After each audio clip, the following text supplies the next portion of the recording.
hakkas rääkima kõiki oma muresid. Ei tahtnud kuulda midagi sellest, et ma pean siia ära sõitma.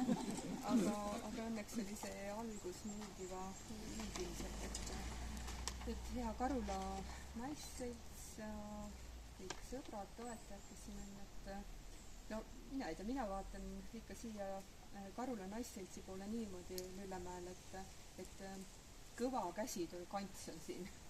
Ja eriti need algusaastad ja ajad meeles, et seda naisselts jagus kõikjale ja kõigile ja tegemised olid kostega kaugemale, et kui on ka vahepeal vaiksemad ajad, eks elu käibki niimoodi lainetena, aga nüüd on siin Naru kai juba eesotsas ja nii edasi ja küllap jällegi tõusulainel kõik see edasi liigub.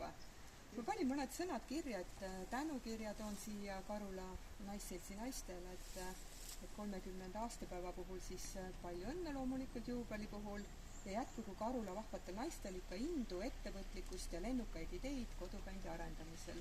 Suur aplaus Karula naisseltsile ja väike meelelaad. Mina annan ma siia toole. Mida ma annan?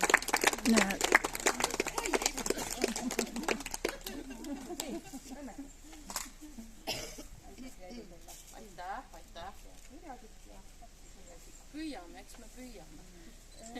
Te mitte ainult püüate teete.